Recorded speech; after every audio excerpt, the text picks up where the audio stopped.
Hello friends, मैं हूं doctor S Bharti, founder and chairman of Bharti eye foundation east Patel Nagar. आज मैं आपको आंख की स्ट्रक्चर और उसकी फंक्शनिंग के बारे में बताऊंगा। हमारी आंख एक बहुत अच्छे और एफिशिएंट कैमरा की तरह है और कैमरा से कहीं बेहतर है, क्योंकि रात के अंधेरे में भी जो कैमरा की फोटोग्राफ में कमियां रह जाती हैं और रंगीन नहीं होती फोटोग्राफ, वो ब्लैक एंड वाइट रह जाती है। हमारी आंख हर चीज को अंधेरे में भी रंगीन और शार्प देख सकती है। हमारी आंख का सबसे सामने वाला हिस्सा कॉर्निया कहलाता है और कॉर्निया बिल्कुल ट्रांसपेरेंट होता है।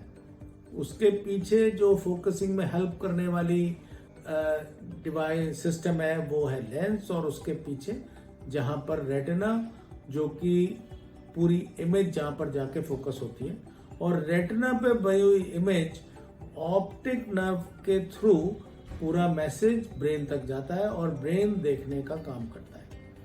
अब इसमें इम्पॉर्टेंट चीज यह है कि ब्रेन जो देखता है वो हम समझते हैं। तो आंख जो है फोकस करके ब्रेन तक मैसेज पहुंचाती है और ब्रेन हमें बताता है कि हम क्या देख रहे हैं, उसका रंग क्या है, वो क्या है, आदमी है, जानवर है या पेड़ है। और इन सब चीजों में पूरे सिस्टम का ट्रांसपेरेंट होना बहुत जरूरी है। अब अगर हम आगे चलें तो एक चीज होती है प्यूपल, जिसको हम हिंदी में पुतली भी कहते हैं, बट प्यूपल का सबसे इंपॉर्टेंट रोल है।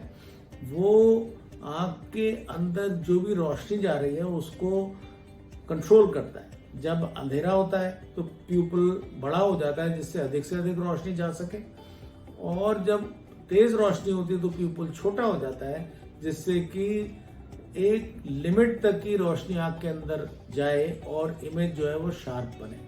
तो प्यूपल एक बहुत इंपॉर्टेंट ऑर्गन है आंख का। और दूसरा इंपॉर्टेंट ऑर्गन, जैसे मैंने बोला, रेटिना है, जो कि इमेज जिस पे बनती है और जो मैसेज ऑप्टिक नर्व से ब्रेन तक जाता है। इस सारे सिस्टम में कहीं भी कोई डिफेक्ट हो तो आदमी की नजर को कमी आ जाती है।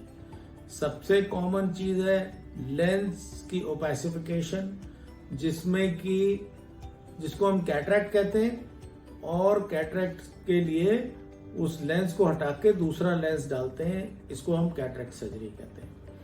दूसरी इंपॉर्टेंट प्रॉब्लम है चश्मे की जरूरत, जिसमें आंख के ऊपर पड़ने वाली इमेज फोकस नहीं होती। मायोपिया या हाइपरमेट्रोपिया, जिसमें माइनस या प्लस लेंसेज की जरूरत होती है और उसको लगा के इमेज फोकस हो जाती है। तो वो रिफ्रैक्टिव एरर्स कराती हैं और जिसके लिए हम सर्जरी भी कर सकते हैं, करेक्शन भी कर सकते हैं, कॉन्टैक्ट लेंस भी लगा सकते हैं।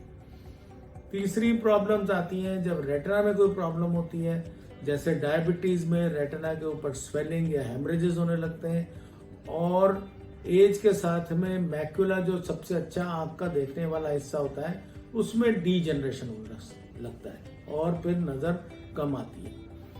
ये सारी बीमारियों और कंडीशंस के बारे में मैं अगले वीडियोस में आपके साथ में फिर जानकारी लेके आऊंगा। तब तक के लिए नमस्कार।